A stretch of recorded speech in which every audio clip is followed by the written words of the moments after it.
오늘 우리에게 주시는 하나님의 말씀은 고린도전서 4장 1절에서 2절까지의 말씀입니다.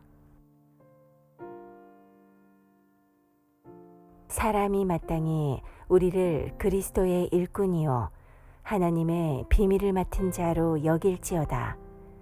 그리고 맡은 자들에게 구할 것은 충성이니라. 아멘. 슬라마 빠기가 아니고 시향이다. 점심 인사. 슬라마 시향. 네. 점심 인사예요. 네. 기도해 주셔서 잘 갔다 왔습니다. 우리 옆에 분들과 인사하셔야죠. 근데 뭐라고 인사할까요? 잘 지내셨어요? 보고 싶었다고. 시작. 잘 지내셨어요? 보고 싶었어요? 잘 지내셨어요? 네. 제일 점잖은 것으로 입고 왔어요. 이게 제일 색이 이렇게 차분하고 너무 화려해서 이렇게 그래서 제일 점잖은 것으로 입고 왔어요. 88%가 무슬림. 그래서 세계에서 제일 많은 단일 국가 중에 제일 많은 무슬림 인구를 가지고 있는 나라 인도네시아입니다. 저희가 가자마자 경험했던 거는 이 주의사항이었어요. 이렇게 예수님 드러내지 말아야 될 자리가 있다. 조심해야 될 곳들이 있다라는 거예요. 그래서 저희는 한빛전자 해외 영업부로 이렇게 가서 저는 사장, 박수빈 부사장 이렇게 지금 해외 지사 협력 업체들 돌아보는 시간들로 가졌고요. 아실지 모르겠지만 박수빈 부사장님의 인기는 하늘을 찔렀어요. 네. 가는 곳마다 저분과 같이 사진을 찍기 위한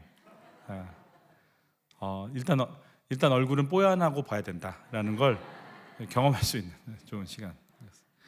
아주 실적이 너무 좋아서 두고 와야 될까 이런 생각을 좀 부응할 것 같아. 바로 부응할 것 같아. 자세한 내용들은 금요기도회 때 영상과 함께 여러분과 나눌 수 있도록 할게요. 오늘은 고린도전서의 말씀을 이제 오늘과 다음 주까지 해서 2주간을 나누게 되죠.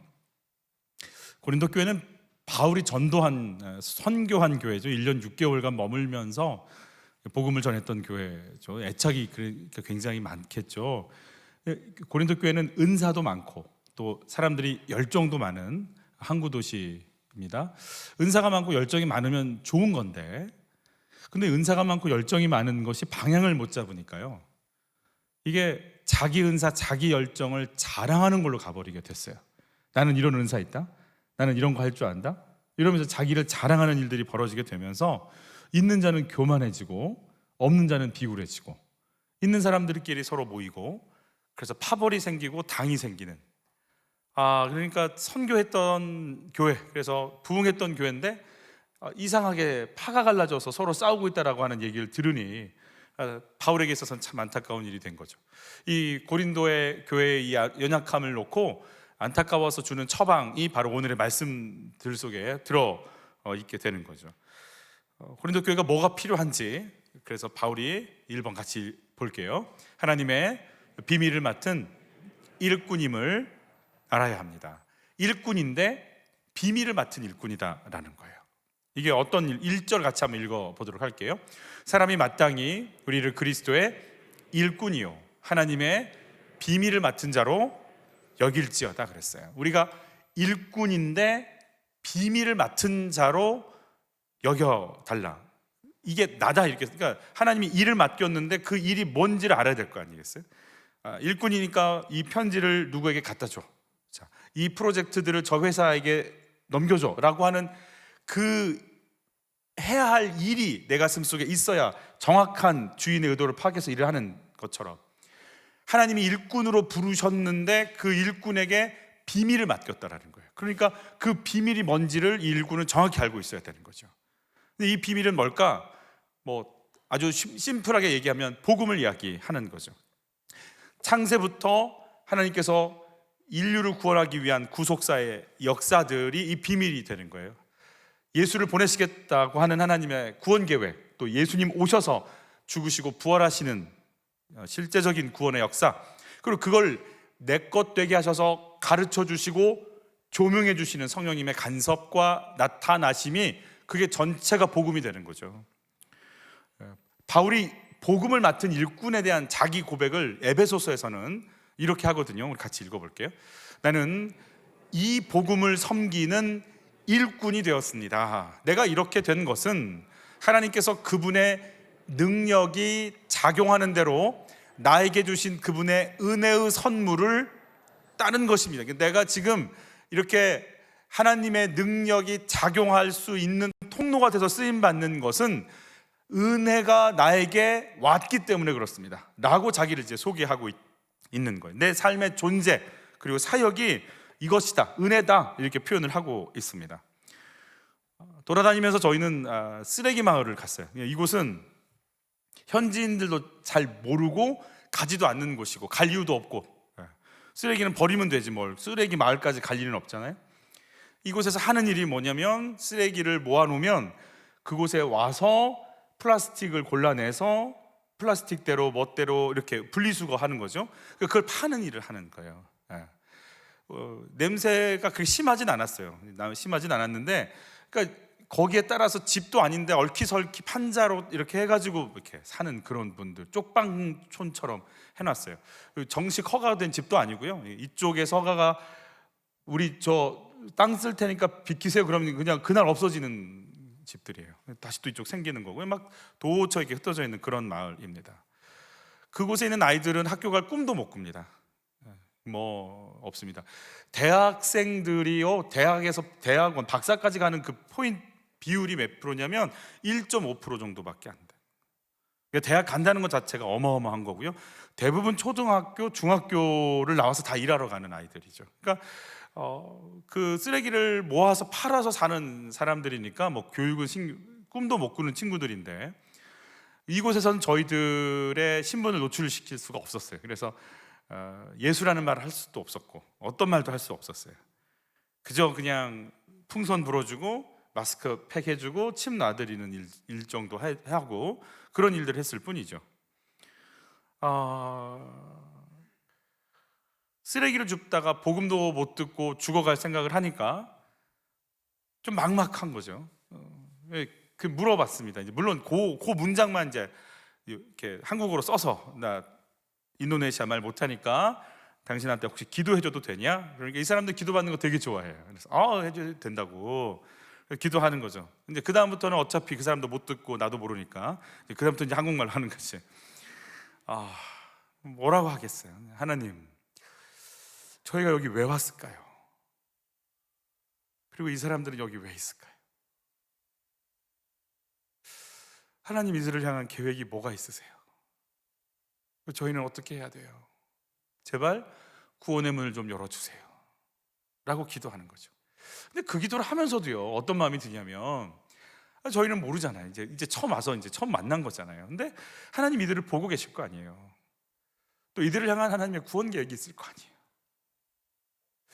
나보다 훨씬 간절하고 저희보다 훨씬 더 안타깝게 이들을 바라보고 계실 텐데, 그냥 봐서 참 그냥 표현해 심란하니까, 그래 안타까우니까, 불쌍하니까 어떡하지? 이런 마음으로 하는 이 기도가 도대체 얼마나 하나님께 또 드려질까? 이런 생각도 들기도 하고.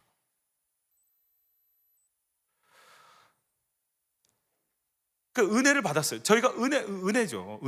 그분들은요, 이렇게 얼굴들이 좀 시커멓기 때문에 저희들을 보면 아까 그 박수빈 부사장이 얼굴이 뽀얀해가지고 먹고 들어갔어요. 일단 얼굴은 하얗고 봐야 된다라는 진리를 또 깨닫는 거죠. 저희들을 볼 때 굉장히 굉장한 사람들로 보죠. 외국인을 처음 봤고 비행기를 타고 온 사람을 처음 봤고, 바로 우리는 금수저인 거예요. 바로 전 그때 알았어요. 내가 금수저구나. 그때 알았어요. 옆에 분 인사하세요. 넌 금수저야. 시작. 인사하세요. 넌 금수저야. 그냥 거기는요, 그냥 여러분 딱 가는 순간 바로 금수저예요. 그리고 쳐다봐. 우러러봐. 그럼 내가 은혜 받아서 비행기 타고 거기 갔죠. 그리고 나는 은혜 받아서 예수 믿고 천국 가죠. 그럼 이 사람들은 이 사람들은 뭐고 난 못 가. 할 말이 없는 이렇게 이거를 저희가 이렇게 다 해석할 수 있지가 않았어요. 해석할 수 있죠. 여기서 일꾼이라고 하는 단어가요, 어떤 단어냐면 배 밑에서 노젓는 사람들 이야기하는 거예요. 로마 영화 보면은 군함 아래에, 군선 아래에서 노젓는 사람들 있죠. 그 사람들에게 쓰는 용어가 바로 일꾼이라는 용어거든요. 이 사람들이 배 위에서 일어나는 일 모르죠. 그냥 아래서 북소리 듣고 고함치고 하면 막 거기 맞춰서 그냥 노젓는 거죠, 그죠? 모르죠. 그러니까 그 위에서 어떤 해전이 있는지, 지금 이기고 있는지 지고 있는지, 지금 우리가 어느 바다를 향해 가고 있는지 모르죠. 밑에 있는 노예들은 거기서 밥 먹고 사는 거죠, 뭐 한평생. 모르죠. 저희 모르겠어요. 오긴 왔는데 그들 향한 계획이 뭔지, 그리고 우리를 왜 보내셨는지 그냥 보고 안타까우니까. 근데 이 설명할 길은 하여튼 은혜인데, 그럼 나는 은혜 받아서 이렇게 있고, 그럼 당신들은 뭔가? 그러면서 이제 그 문화적인 갭을 저희가 느끼는 거예요. 뭘까? 우리는 왜, 이건 뭔가? 이런 고민이 되는 거죠. 근데 이걸 다 해석을 할 수 있느냐? 이건 해석할 수 없어요. 이건 몰라요. 왜냐하면 내가 구원받은 것 자체가 신비잖아요. 내가 그렇게 대단해요? 아니잖아요. 하나님 은혜로 지금 내가 예수 믿고 영원한 삶을 사는 거잖아요. 그건 어디에 놔도 그건 하나님의 마음이지 우린 몰라요. 사실은 몰라요. 그건 그분 마음이에요. 근데 거기까지는 내가 잘 알 수는 없고, 그러나 한 가지는 우리가 점검하고 갈 것은 그들을 보시는 하나님, 또 나를 보시는 하나님이라는 거예요. 그럼 나는 은혜 받았다고 그럼 배불러서 사는 거냐? 그럼 저들에게 내가 어떤 자리에, 어떤 마음으로, 어떤 상황으로, 어떠한 자세로 저들을 바라보고 있어야 되는 건가? 잘난 체 해야 되는 건가? 마치 내가 가진 자니까 뭘 주듯이 줘야 되는 건가? 은혜 받은 나는 도대체 저들에게 어떤 자리로, 어떠한 마음가짐으로 있어야 되는 건지, 빚진 자의 마음이 뭔지에 대해서 다시 생각하게 되는 거예요. 그냥 일방적인 나를 불러주셔서 구원시키고 한국에 태어나게 하셔서 이렇게 학교 마치고 이렇게 살게 하시는 그런 환경 속에 넣어줬으니까 내가 있는 거 아니겠어요? 이걸 내가 뭘 잘난 체 할 수 있는 건가? 은혜로 산 거죠. 은혜로 산 거죠. 내가 은혜 받은 자가 뭐 해야 될 거예요? 은혜를 받았어요. 나는 그런 은혜를 받았어요. 그러니까 뭐 해야 돼요? 그 은혜를 소개해 줘야 되는 거잖아요. 우리 다시 본문으로 나가면 다시 한번 읽어볼게요. 나는 이 복음을 섬기는 일꾼이 되었습니다. 내가 이렇게 된 것은 하나님께서 그분의 능력이 작용하는 대로 나에게 주신 그분의 은혜의 선물을 따른 것입니다. 또 한번 읽어볼게요. 하나님께서 모든 성도 가운데서 지극히 작은 자보다 더 작은 나에게 이 은혜를 주셔서 그리스도의 헤아릴 수 없는 부요함을 이방 사람들에게 전하게 하시고, 만물을 창조하신 하나님 안에 영원전부터 감추어져 있는 비밀의 계획이 무엇인지를 모두에게 밝히게 하셨습니다. 나 구원받았지만 난 그 신비, 나 같은 자를 위해서 창세전에 나를 택해서 구원하시겠다고 하는 하나님의 신비에 대해서 내가 그런 은혜를 입었는데요, 그 은혜가 당신에게도 임하기를 원한다고 말을 해야 되는, 그게 우리의 자세가 되어야 되는 거죠.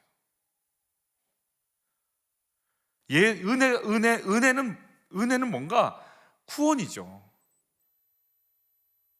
예수님의 구원을 내가 받아들인 거죠. 왜요? 죄인이니까.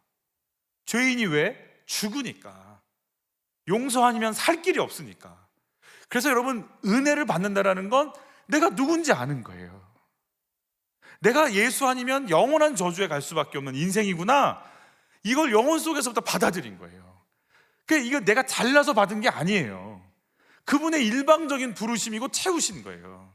근데 그분의 그 영원한 생명이 나에게 들어왔기 때문에 내가 사는 거라면, 이 영원한 생명과 은혜를 내가 잘나서가 아니라 일방적으로 주신 거니까, 그거 갖고 있으면요, 뭐 하냐면 아우 다 필요 없어요, 그분이 살리시면 돼요, 그분 믿으면 돼요, 그분 받아들이면 돼요 라고 이야기해 주는 것이 우리의 일이 되는 거예요. 그래서 은혜를 받은 자는 은혜에 대해서 이야기하게 되어 있습니다.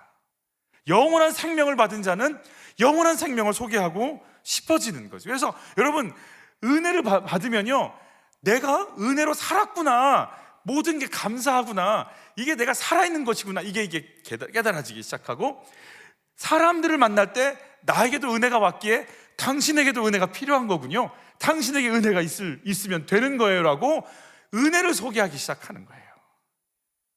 그 관계가 새로워지기 시작합니다. 있으면서 글쎄요, 잘 모르죠. 그러니까 저도 잘 모르고 그도 나를 잘 모르고 서로 신기하죠. 그냥 서로 신기하지만 어째 보면은 정말 누추하고 어째 보면 정말 바닥이고, 그러나 그냥 덥석덥석 손을 잡고 껴안기도 하고 다가가기도 하고 어떻게든 더 얘기를 해보려고. 그렇게 여러분 이렇게 지나가다가 누가 이렇게 누추하고 시커멓고 그러면 막 만지시겠어요? 막 덥석덥석 가서 막 이렇게 막 인사하시겠어요?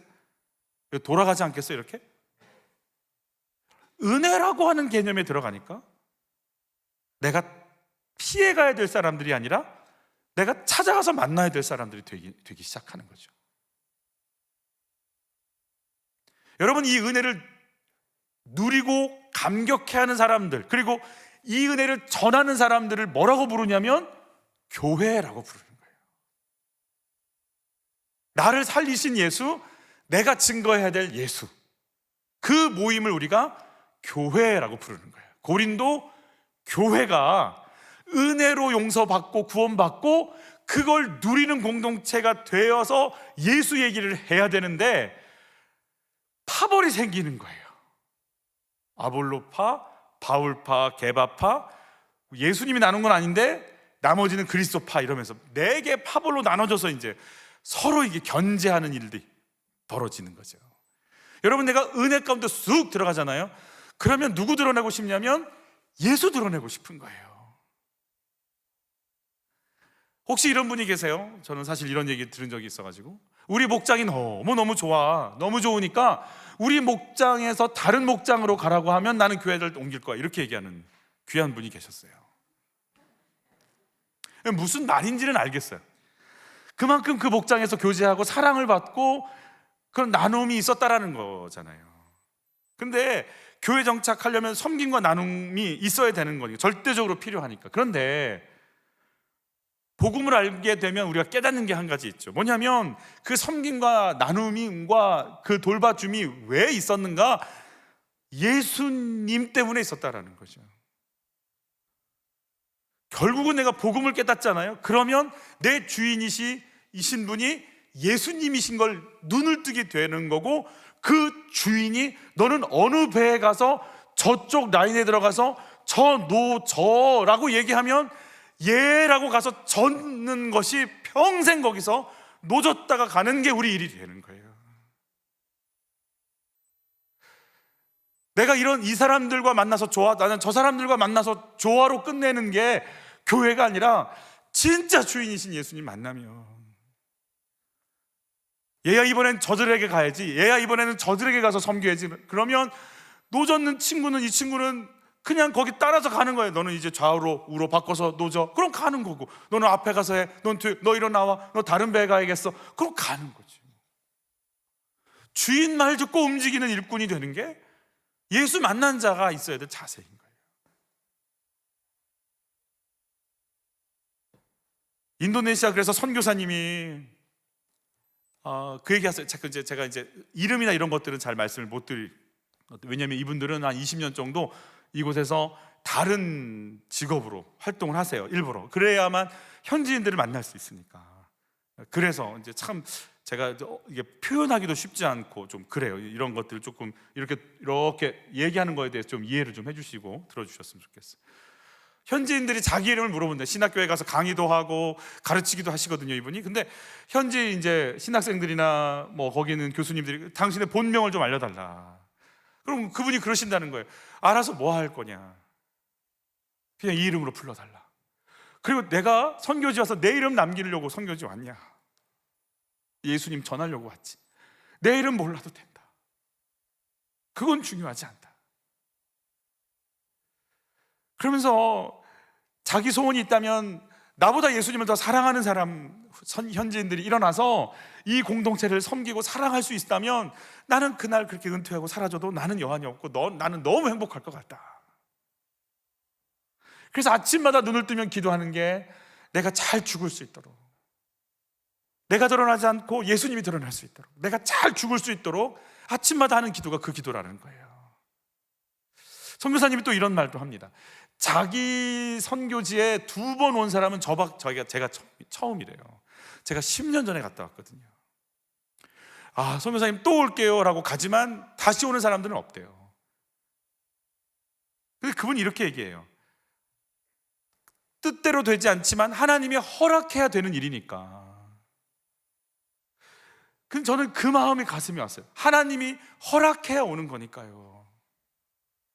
그래요. 내가 계획 세워서 내가 막 집중하고 내가 막 뭔가를 해야 되는 게 아니라 하나님 허락해야 그곳에 2번이건 3번이건 아니면 안 갈 수도 있고 다른 곳에 갈 수도 있고, 그래 하나님이 허락하면 되는 거. 제가 이번 선교회를 갔다 오면서 제 속에서 이렇게 올라오는 건 한 가지였어요. 어느 곳에든 신실하신 그 하나님은 변함없이 거기 계시더라는 거예요. 그래서 그래, 내가 뭔 계획을 세우는 게 아니라 하나님이 허락해서 이끄시면 그 일을 할 수 있는 거였구나. 그럼 하나님이 하실 수 있는 일이 뭔지 계속 그분께 노젓는 노예처럼 자리에 있다가 명령 떨어질 때까지 가만히 있으면서 귀 기울여야 되겠구나라는 생각이 드는 거예요. 고아원 사역을 하러 갔어요. 아까 말씀드렸듯이 대학을 가는 친구들이 1% 정도 되는 거죠. 1.5% 정도 된다고 했으니까. 그러니까 대부분 아이들은 초등학교와 중학교를 나와서 일하러 가요. 그냥 우리나라 60년대, 70년대 초반 정도 된다고 생각을 해야 될지 모르겠어요. 그러니까 고아원에 있는 친구들은요, 그런 부모의 어떤 돌봄도 못 받을 정도의 아이들이고, 실제 부모님이 계셔도 양육할 힘이 없으니까 밥이라도 잘 먹고, 새끼 대부분 한 끼나 2끼 먹거든요. 새끼를 다 못 먹어요, 일반 서민들은. 그러니까 밥도 좀 먹고 학교 보내주면 가면 좋겠다 하고 보낸 아이들이에요. 그러니까 굉장히 눌려있고 사실 형편이 안 되는 친구들인 거죠. 그러니까 저희들은 그 친구들을 보러 가서 응원하고 축복하고 같이 게임하고 놀고 기도해주고 막 이러려고 간 거죠. 그렇게 했어요. 그래서 막 풍선도 불기도 하고 이렇게 놀기도 하고 게임도 하기도 하고 그랬어요. 신나게 말은 안 돼도 괜찮아요. 그냥 놀 때는 당연히 놀아요. 그냥 그게 좋더라고요. 근데 마지막에 사진 촬영하는데 사진 촬영하자 이러고 있는데 아이들이 뭐라고 하냐면 기도해 주겠대. 우리가 기도하는 거 아니고 자기들이 해주겠대. 자기들이. 그래서 우리가 이렇게 뚫려 있으면 진을 쳐서 이렇게 둘러 진 쳤어요. 저희가 포위를 당했어요. 그리고 막 이들이 찬양하면서 기도를 해주는 거예요. 근데 여러분 물론 못 알아들어요. 근데 표정이나 말을 보면 이게 그냥 하는 게 아닌 걸 알 수 있잖아요. 속에서부터 이렇게 우러나와서 진심으로 축복하는 걸 느낄 수 있잖아요. 아이들이 정말 그 진지함 속에 우리를 축복해줘요. 기도를 받고 있는데 하염없이 눈물이 나오는데 저는 이제 하늘을 이렇게 살짝 쳐다봤어요. 똑같아요. 푸른 하늘 너무 예쁘죠. 근데 그런 생각이 드는 거죠. 제가 그때 하나님께서 주셨던 감동들은 세종에서 기도했을 때 주셨던 감동과 똑같은 거였어요. 치유에 대해서, 회복에 대한 메시지였어요. 그렇게 그 사역을 감당해야 된다는 거였어요. 똑같이 동일하게 말씀해 주셨어요. 그러니까 어떤 마음이 드냐면 이곳에서도 나에게 말씀하셨던 그 하나님이 7시간 비행기 타고 거기 시골에 고아원에 그 아이들을 통해서 동일하게 하나님이 그들을 통해 저에게 동일하신 하나님이 말씀하신다는 생각이 들었어요. 꼭 우리 이렇게 오라고 해가지고 거기 있어봐, 내가 너한테 할 말이 또 있어. 근데 그 하나님이 또 동일하게, 그래서 여기 있는 사람 저기 있는 사람이 아니라 여기 있는 사람을 통해서 말씀하시고 저기 있는 사람을 통해서 7시간 비행기를 타고 고아원에 가서 그 아이들의 기도를 들어도 하나님이란 분이 동일하게 나에게 말씀해 주시는, 하나님에 대한 생각으로 가득 차게 됐어요. 하나님 똑같이 역사하신다. JIU라고 자카르타 국제대학이라고 하는 이용규 선교사님이 설립하신 대학을 가게 됐어요. 벌판 땅에 대학이 세워져서 유치원부터 초중고 또 대학교까지 이렇게 세워져 있는, 무슬림이 88%인 인도네시아 사람들이 신앙생활을 해요. 그러니까 10%가 안 돼요. 개신교는 10%가 안 돼요. 카톨릭 합쳐서 10몇 %인데 그래도 10%라고 해도요, 우리나라 기독교 인구보다 많아요. 2억 7천이니까. 네, 우리보다 훨씬 많아요, 사실은. 그런데 그들은 어떤 걸 갖고 있냐면 무슬림하고 살면서 신앙생활을 하고 있는 친구들이잖아요. 그래서 이 친구들이 더 믿음으로 서서 복음화되어지고 리더십을 갖게 되면 전 세계에 있는 무슬림 국가에 들어가서 무슬림들의 눈높이에 맞춰서 복음을 전할 수 있는, 왜냐하면 여기서 무슬림 세상 속에서 신앙생활을 하고 있는 인도네시아 사람들이니까. 근데 거기 있는 학교들은 인도네시아 사람뿐만이 아니라 분쟁 지역에 있는 친구들, 일본 사람들, 어디 다 모아서 피난민들, 난민들 속에서 뽑혀서 또 인도네시아에 있는 하층민 친구들 뽑아서 여기서 진짜 하나님이 주시는 사람들로, 사회 리더십들로 키워서 보내는, 그래서 전 세계 무슬림에게 어디다 내놔도 그들의 눈높이에 복음을 전할 수 있는 계획을 갖고 하나님 열고 계신 대학이에요. 무슬림 나라에서 크리스찬 학교가 세워진 것도 기적이지만 그것도 외국인이 세운 것은 더 기적이라고 그래요. 가보니까 학교 조감도에 지어진 건물은 10분의 1밖에 안 됐어요. 그래서 제가 물었어요. 무슨 기도를 저희가 하면 좋을까요? 이용규 선교사님이 글쎄요 그러시면서 하는 말이, 필요한 거 많지만 필요한 거 왜 없겠어요? 10분의 1밖에 안 지어졌는데 하나님이 다 채우실 걸 믿고 또 늘 채워주셨기 때문에 저는 기근 속에 충만입니다. 보면 다 기근인데 돌아보면 항상 채우셨기 때문에. 그래서 뭘 해주세요라고 말하기가 참 그렇다라는 거예요. 대신 그분의 뜻대로 진행될 것이기에 내가 그분의 뜻에 늘 깨어서 인도함 받게 해달라는 기도를 해달라고 말씀해 주시더라고요. 하나님은 하나님의 방법대로 하나님의 일을 행하시는데 처음에는 대학을 세우려고 그랬어요. 그런데 허락이 안 되니까 유치원, 초등, 중등, 고등 이 과정을 먼저 세웠어요. 세우고 나서 대학이 오픈이 됐는데 알고 보니까 대학을 먼저 했으면 이 뒤에 있는 과정을 못할 뻔했대요. 너무 대학 일이 많아서. 차근차근 해나가니까 모든 게 다 세팅이 되도록 하나님 열어주셨고, 심지어는 1기 졸업생이 7월에 졸업을 하는데 문교부, 그쪽에 문교부에서 6월 달에 학교로 통보가 온 거예요. 종합대학 승격됐다고. 그러니까 이 졸업생들은요 1개월 앞에 두고 모르죠. 모르는데 졸업식에 갔는데 종합대학 졸업생이 돼서 졸업장을 받게 되는. 그래서 졸업식 날 처음 오픈했대요. 이제 우리 문교부에서 허가가 됐는데 종합대학으로 승격됐어. 난리가 난 거예요, 난리가. 대학교들 정리한다고 사라져가고 있는데 그 대학은 오히려 신생대학이 돼서 허가가 나오고 승격이 되는 일들이 하나님의 방법대로 일어나는 거예요. 그 지역을 알고 있는 우리 집사님이 계셨어요. 인도네시아에 잠깐 사셨던 그분이 그 땅을 알아요. 그냥 산이 있었고 허허벌판이었는데 그냥 산이 있었다는 거예요. 그런데 그 산들이요 다 정리가 됐어요. 어마어마하게 땅이 정리가 돼서 일본 기업이 들어와서요 전부 다 말끔하게 다 정리해요. 거기에 자카르타 국제대학이 있고 LG가 들어오고 현대가 들어와요. 이미 들어와 있어요. 어마어마하게 발전하는 도시가 됐어요. 그 산으로 꽉 차 있었을 때 주님이 계속해서 주셨던 말씀이 내가 새 일을 행하리라, 내가 광야의 길을 내리라, 사막의 강을 내리라는 말씀을 계속 주셨다는 거예요. 그래서 그 땅을 놓고 기도했는데 어느 날 눈 떠 보니까 이게 다 정리가 되어 있고 건물이 세워져 있는 거예요. 집사님이요 놀래서 계속 두리뭉거리는, 도대체 여기가 어떻게 이렇게 됐는지 모르겠다.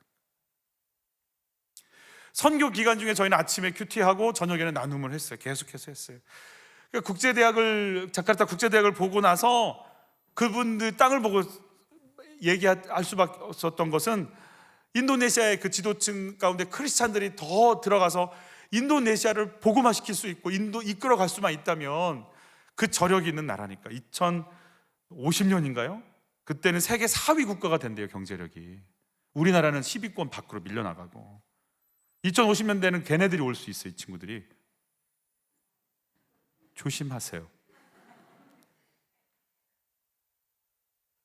팀들이 뭐라고 고백하냐면 거기에 있는 선교사님, 거기에 있는 사람들이 중요하고 대단하다기보다도 그들을 쓰시는 그 하나님의 신실하심과 대단하심, 그분의 그 역사가 너무 귀하다라고 얘기하는 거예요.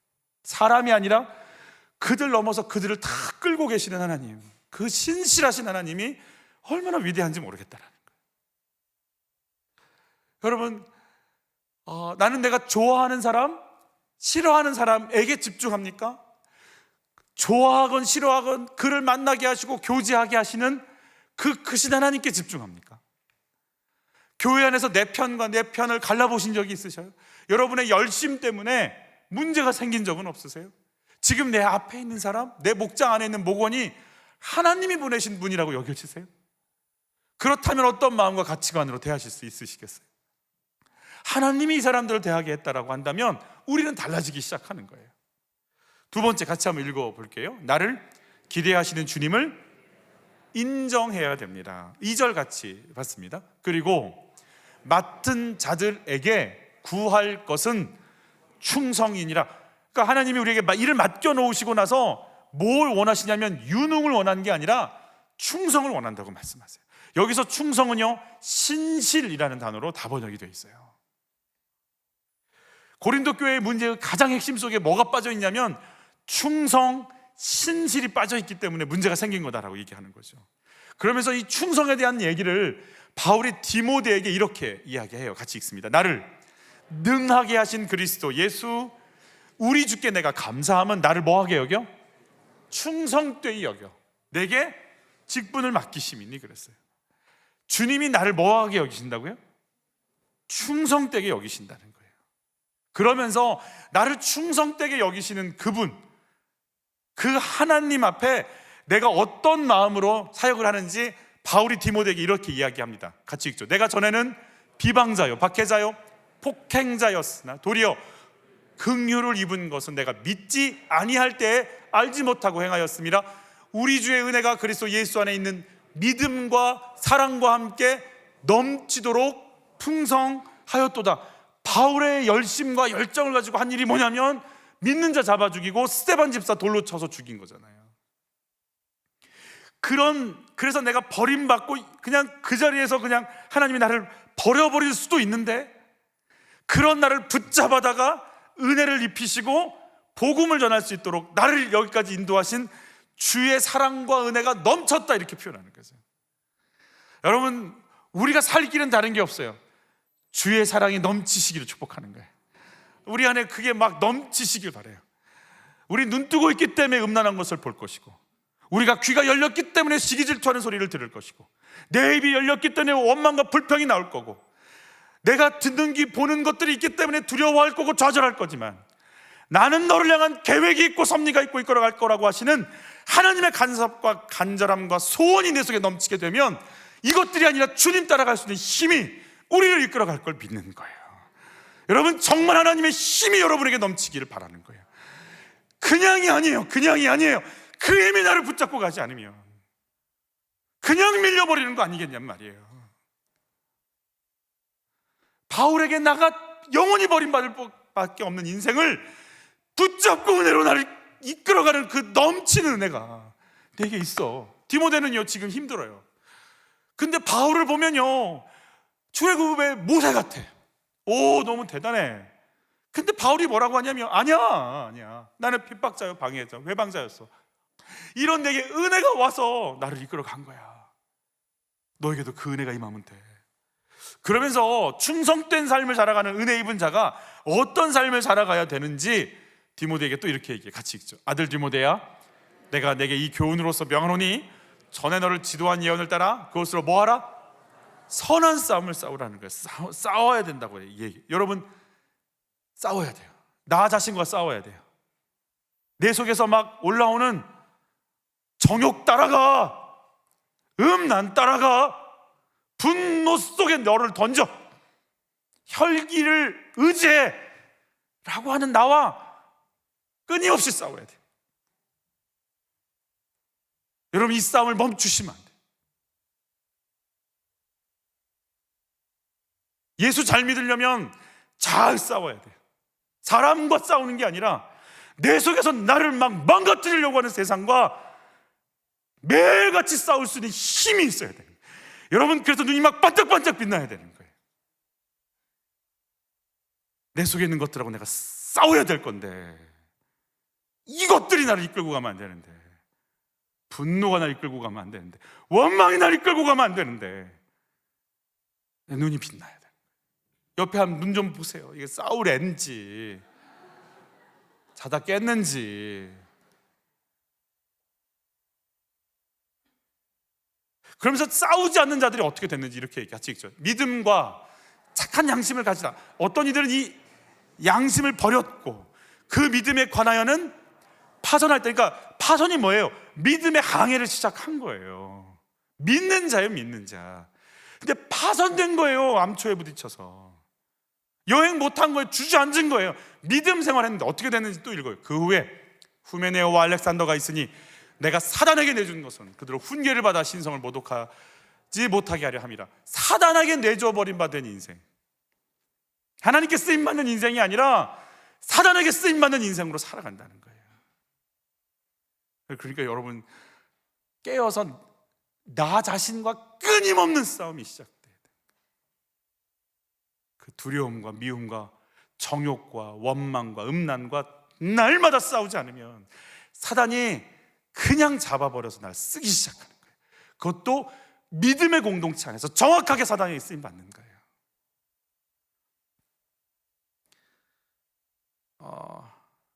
최대 이슬람 국가, 우리 전 세계에서 가장 많은 이슬람을 보유하고 있는 한 국가, 그곳에서 가서는 목사님이라고 부르면 안 되는, 저는 김 사장, 박 사장 이렇게. 인도네시아의 서울대 같은 대학이 있어요. 그게 족자카르타에 있는데 대학 안에 모스크가, 아주 거대한 모스크가 있어요. 안에 화려하게 이렇게 써 있는 거죠. 아랍어로 알라 외에는 하나님이 없고 무하마다는 알라의 사자다, 탁 써 있어요.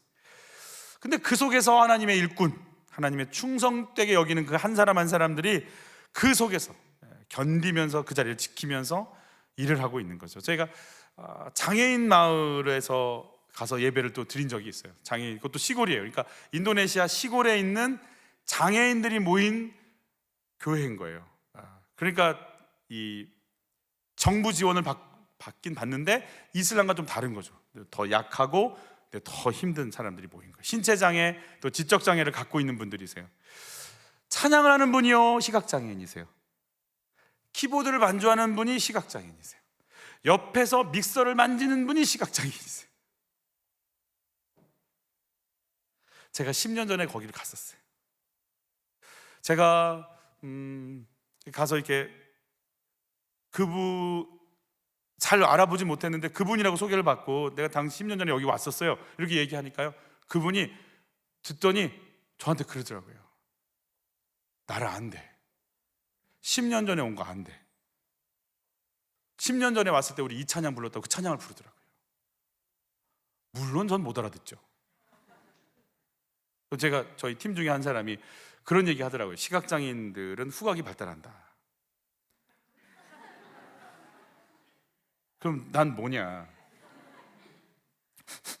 10년 전 그놈이군. 그런 거냐? 그러진 않겠죠. 이분 가슴 속에 저도 할 말이 없었어요. 그분들이 찬양을 하는데 하나님의 임재가 막 이렇게 덮이는 게 느껴졌어요. 정말 뭔 찬양인지는 모르겠는데 제 속에서 야, 더 했으면 좋겠다, 더 했으면 좋겠다. 왜 저 찬양 속에 내가 훅 들어가는지 모르겠다. 좀 더 했으면 좋겠다. 어느 정도 시설이 안 좋았냐면 차가 지나가면 강대상까지 차 소리가 다 들려요. 이렇게 붕 지나가는 소리. 그러니까 뭐 좀 그래요.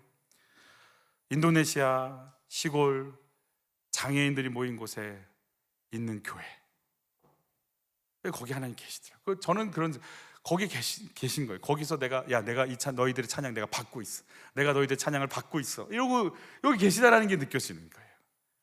그래서 그분의 임재가 임하니까 감히 이 예배에 대해서 뭐 이런 이렇게 지어진 것에 대해서 감히 제가 평할 수도 없는, 그분이 계셔버리니까 그 다음부터 제가 말할 수 없는 상황이 된 거예요. 저희는 사실 어린이집 사역의 열매를 받고 고아원 사역의 열매를 받고 산지신학교의 사역의 열매를 받고 장애인 공동체 사역의 열매를 받았어요. 그런데 그 속에서 충성된 자들이 거기 탁 서서 그 사역을 감당하고 있었기 때문에 하나님이 거기에서 일을 하고 계신 걸 보게 되는 거예요. 뭐라고 할까요? 그냥 한국에서 늘 여기 계셔야 되는 하나님이라고 생각했는데 가보니까 늘 거기에도 동일하게 거기 계신 거예요. 하나님 여기 계시구나. 가서 제가 느끼고 경험한 건 글쎄요, 당연히 문화 차이를 느꼈겠지만 다른 게 아니고 여기 계신 그 하나님이 거기도 동일하게 계신 거예요. 그러니까 외모로, 냄새로, 뭐 들려지는 걸로, 건물로 평가할 수가 없는 거예요. 하나님 동일하게 거기서 역사하고 계신다. 마지막 또 시골교회에 이렇게 사역을 할 때였어요. 세종이 시골이라고 하는지 시골만 다녔어요. 계속 시골만 다녔어요. 동네 분들에게 바자, 여러분이 주신 헌옷 있죠. 그래서 그걸 예쁘게 다 해갖고 그 바자회 했어요. 얼마나 좋아하는지 몰라요. 깜짝 놀랐어요. 그리고 무슬림 반절, 기독교인 반절 모여서 작을까봐 마당에 이제 이렇게 천막을 치고 예배를 드린 거예요. 그러니까 공께 구름이 많이 껴서 비 오면 어떡하냐 사모님께 이제 선교사님이 물었더니 사모님이 그러지 않다고 얘기해 주셨어요. 비가 아주 무슨 이게 소나기도 아니고 정말 그 스콜이라고 해야 되나, 스콜을 만난 적은 없지만 얼마나 비가 쏟아지는지 아무리 마이크에서 얘기를 해도 마이크 소리가 안 나갈 정도로. 근데 반절은 무슬림이잖아요. 6시인가 7시에 기도 시간인데도 불구하고 와서 예배를 드리고 있는 거예요. 왜냐하면 옷을 타가야 되니까. 그러니까 그 사이에 복음을 전해야 되는 거잖아요. 근데 비는 오지 마이크 소리는 잘 안 들리죠. 선교사님이 그럼 되게 점잖은 분이거든요. 목소리 잘 안 높이지 않는데 얼마나 열정을 다해 설교하는지 다음날 목이 쉬어갖고 오셨더라고요. 저는 이렇게 보면서 있죠. 저희야 뭐 이쪽은 빗소리, 이쪽은 인도네시아 들리지 않는 그 소리, 그냥 우리 그냥 앉아 있는 거죠. 그냥 이렇게 뭔지 모르겠다 이러고. 그래 제 속에서 올라오는 한 가지는 그래 20년을 저렇게 살았겠지. 자기 신분 감추면서 한 사람한테 어떻게 전해보려고 전한다고 오겠어요. 그래도 또 외치고, 그래도 또 외치고, 또 외치고, 저러면서 저기 저렇게 20년간 서 있으니까 오늘의 이 열매를 맺고 있는 거겠지. 신실하게 안 돼도 또 하고, 안 돼도 또 하고, 안 돼도 또 하는, 저 자리에 저렇게 저런 분들이 서 있으니까 오늘의 이 아름다운 역사들이 진행이 됐겠지. 비가 와도 더워도 선교사라는 직함 하나 제대로 내세우지 못하면서 저렇게 사셨겠지. 선교팀들의 나눔을 속에 한 집사님이 이런 나눔을 하시더라고요. 내 선교지가 어디인가. 제가 이제 선교를 마치면서 그 단어, 그 문장이 가장 가슴속에 확 많이 와닿았어요. 내 선교지는 어디일까? 그리고 그분이 세종에 이제 족자가르트에서 자카르타로, 인천으로, 또 세종으로 한 10시간 넘게 이렇게 해서 오는데, 세종에 와서 이렇게 아파트 사이로 쭉 들어오면서 집사님이 저에게 그런 말씀하셨어요. 목사님, 우리 선교지 이제 우리 선교지 왔네. 이런. 그게 너무 이제 받아들여지는 거예요. 제가 뭐 다른 건 없어요. 하나님은 신실하셨고, 하나님 쓰레기 마을에 계셨고, 하나님 고아원에 계셨고, 어린이집에도 그대로 계셨고, 비가 오면 차가 안 올라가는 산지 신학교에 거기 계셨고, 장애인 공동체 시골 교회 구석구석에 갈 때마다 느끼는 건 350명이라는 신학생들이 모여서, 물론 반절은 온라인으로도 듣고 있다고 하시지만 어린아이처럼 해맑은 모습으로 이렇게 찬양하고 기뻐하는 모습들을 보면서 하나님은 하나님의 일을 하고 계시구나, 그 생각만 들었어. 하나님은 하나님의 일을 하고 계시구나. 그런데 그 하나님의 일을 할 때 복음의 비밀을 맡은 자들이 그 자리에 충성되게 서 있는 그거 하나하나를 통해 우리 주님이 열고 계시는 거구나. 할 말이 없었어요. 저는 이번에 임직식 이렇게 정리하면서 세종 한빛교회 타이핑을 치고 뭐 임직시키 뭐 이렇게 하는 중에 실수로 이렇게 뭐 그냥 늘 있는 얘기죠. 이렇게 지우다가 앞에 글자가 지워졌어요. 세종 한빛교회를 쳐야 되는데 앞에 글자 하나 지워졌어요. 그래서 봤는데 이렇게 타이핑이 된 거예요.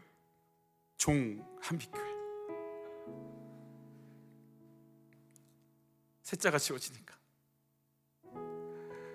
그래서 제가 종 한빛교회가 이렇게 파일에 딱 있는 걸 보는 순간 막 그랬어요. 그래, 한빛교회는 종이다. 거기서 놓쳐 그러면 언제 끝날지 편할지 좋을지 아무도 알지 못하지만 그 자리에서 놓쳤다가 자기 사명 다 감당하다가 위에서 어떤 일이 일어나는지 잘 모르죠. 그러나 내가 맡겨진 자리에서 충성 다하다가 그러고 가면 되는가 보다. 많은 일을 하는 게 아니에요. 주님이 그러실 것 같아요. 알아, 나 여기 있고 거기 있어. 여러분, 우린 종입니다. 주의 성령께서 종 한빛교회 여러분들을 통해 하나님의 일을 충성되게 그 자리를 지키는 여러분들을 통해 비밀을 전하는 은혜의 통로로 우리를 써주시기를 축복합니다. 나를 충성되게 여기시는 주님이 느껴지십니까? 열심도 중요하지만 신실성이 더 중요하고 먼저인 이유가 뭐일까요? 나에게 하나님이 허락한 선교지는 어디인가요? 그곳에서 나는 어떤 싸움을 싸우고 계신가요? 둘 다 20년이 된 선교사님들이었어요. 두 분 다. 앞에 있던 선교사님은 조금 나이가 젊으셨는데 마지막 저희와 인사하면서 20년째 들으면서 참 마음이 사실은 조금 힘들고 그런 것들이 있었는데 여러분 만나면서 다시 깨어나는 것 같아 좋다고.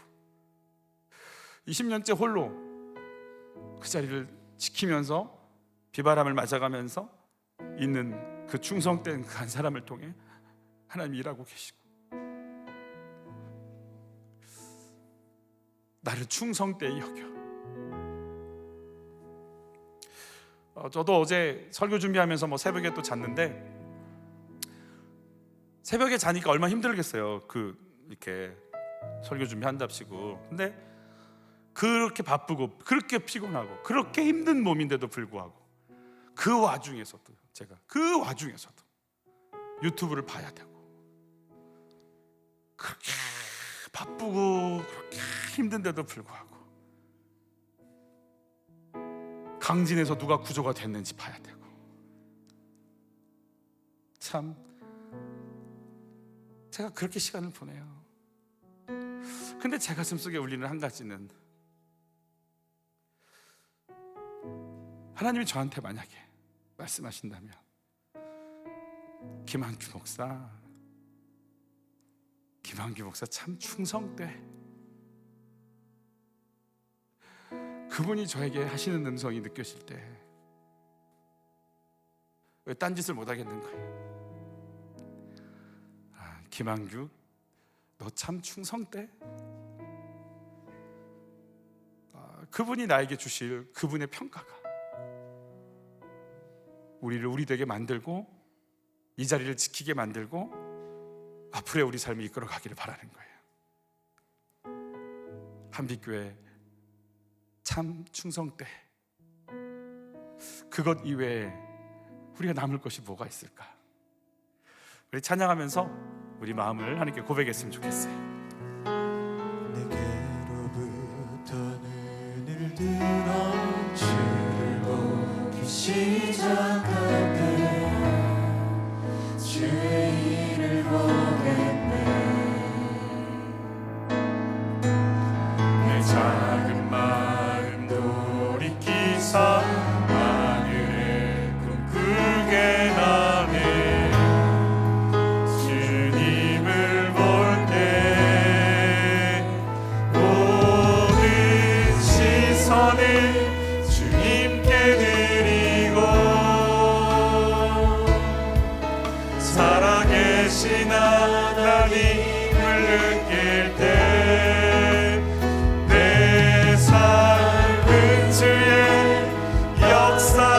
되고 하나님이 일하기 시작하네. 성령이 나를 변화시켜 성령이 나를 변화시켜 모든 근육 사라질 때 주의 일을 보겠네. 황폐한 땅 한가운데서 주님 마음 알게 되리. 주님을 볼 때 모든 시선을 주님께 드리고 전능하신 하나님을 느낄 때 세상은 주의 나라가 되고 하나님이 일하기 시작하네. 모든 시선을 주님께 드리고 전능하신 하나님을 느낄 때 세상은 주의 나라가 되고 하나님이 일하기 시작하네. 우리 목소리로만 찬양해 볼까요? 모든 시선을 주님께 드리고 전능하신 하나님을 느낄 때 세상은 주의 나라가 되고 하나님이 일하기 시작하네. 은혜 입은 자는 은혜를 증거한다고 합니다.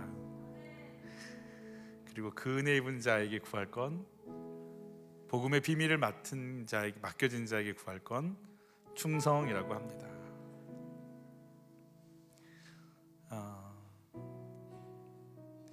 우리 같이 기도할 때 하나님, 나 여기 있어요. 내가 여기서 할 일이 무엇이 있을까요? 나를 좀 써달라고. 사단이 날 잡고 쓰는 게 아니라 주님이 날 잡고 쓰시는 인생이 될 수 있게 해주시라.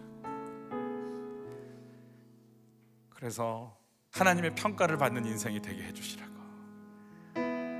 너 참 충성돼 라는 말을 마지막 주님 만났을 때, 수고했어, 고생 많았어, 너 때문에 이 일이 이루어졌어, 내 사랑하는 종 수고했어. 하나님, 내 인생 하나님의 평가를 받는 인생이 되게 도와주십시오. 나를 충성되이 여기시면서 나를 기대하고 계시는 주님 때문에 벅찬 감동으로 하루하루를 살게 하시고, 내게 주어진 일 속에 하나님 만나는 은혜를 부어주십시오. 하나님, 나 여기 있습니다. 하나님, 나 기대하시죠. 나 그 기대 때문에 살게 하여 주시옵소서. 하나님, 나 기대하고 계시죠. 그것 때문에 오늘도 일어나게 도와주십시오. 하나님, 나 기대하고 계시죠. 나도 나를 통해 일하실 주님이 기대가 됩니다.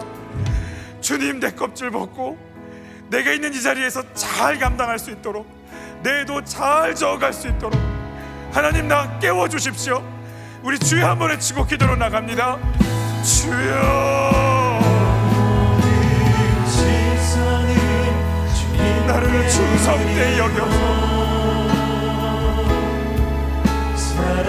나를 충성되이 여기시는 하나님, 내가 하나님 실망시켜드리지 않도록, 내가 하나님 실망시키지 않도록 나를 기대하시는 하나님, 나도 주님 앞에 반응하게 하소서. 내게 주어진 그 자리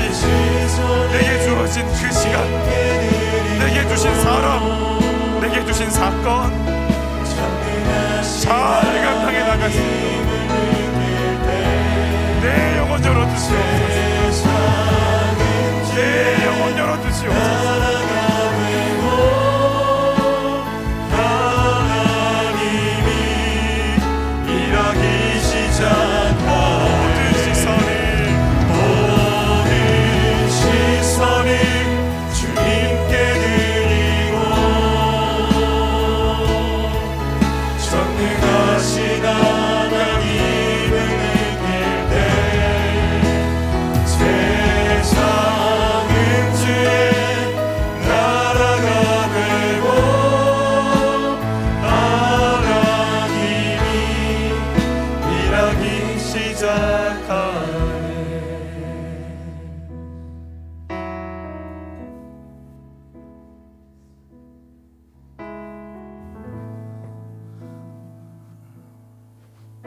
하나님,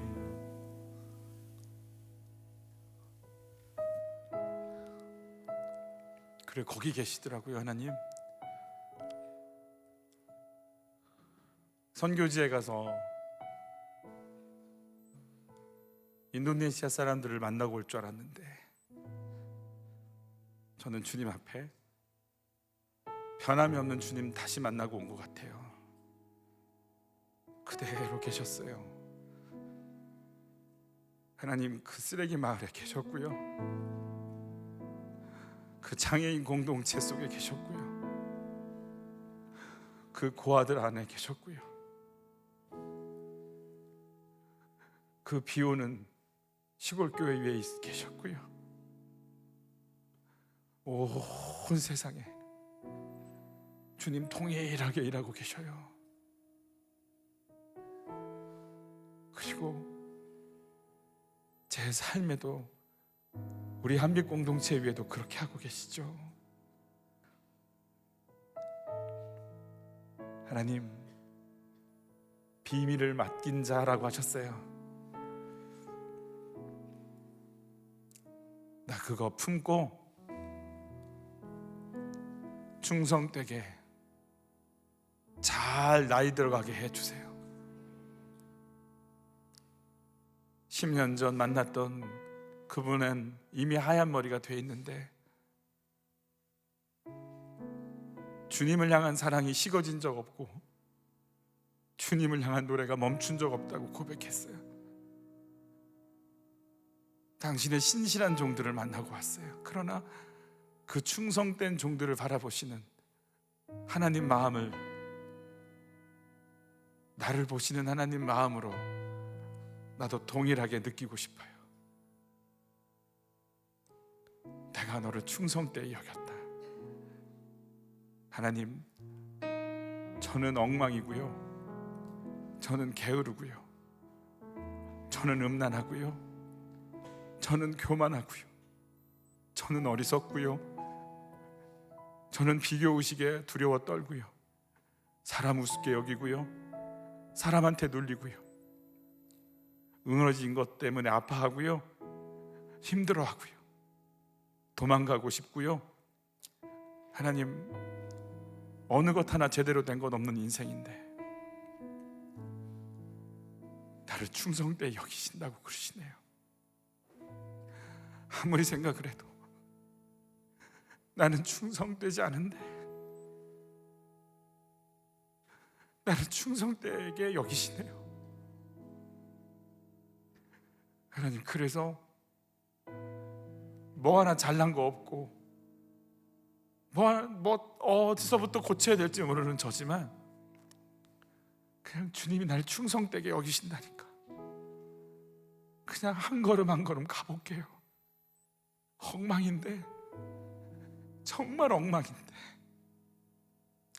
도대체 어디서부터 고쳐야 될지 모르겠는데 왜 당신은 나를 충성되게 여기시나요? 그래서 저도 그냥 엉망인 이 모습 이대로 가지고 충성되게 살아보려고 한 걸음 한 걸음 떼어볼게요. 나를 기대하고 바라보는 주님과 눈 마주칠 때마다 주님 닮아가게 해주시고, 죽을 때까지 완성도 안 될 거고 죽을 때까지 제 약함 때문에 벌벌 아파하고 떨겠지만 주님 그냥 이 길을 저도 한 걸음 한 걸음씩 가볼게요. 그리고 내게 지워진 이 자리에 내도 잘 적고 있을게요. 힘들어도 막막해도 북소리 맞춰서 그렇게 갈게요. 하나님, 나를 충성되게 여기시는 하나님, 저도 충성으로 신실함으로 하나님 앞에 내 가슴, 내 영혼, 내 마음 내어놓을 수 있도록 주님 도와주세요. 예물을 드립니다. 예물을 드리는 한 분 한 분들의 마음을 받아주시고 충성되이 여기신다라고 하는 하나님의 마음이 우리의 삶의 현장 속에 느껴지게 도와주세요. 내일부터 다시 학교로, 공부하는 책상으로, 일하는 현장으로, 설거지하는 싱크대 앞에, 사람들을 만나는 그 자리에 또 가겠지만 가끔씩 하늘을 보면서 나를 충성되게 여기신다고 하는 하나님의 기대 때문에 한 걸음만 더 주님께 가까이 갈 수 있는 힘을 얻기를 원하오니 예물을 드리는 한 분 한 분들을 만져주시고 주의 은혜로 덮어 주옵소서. 예수님 이름으로 기도하옵나이다.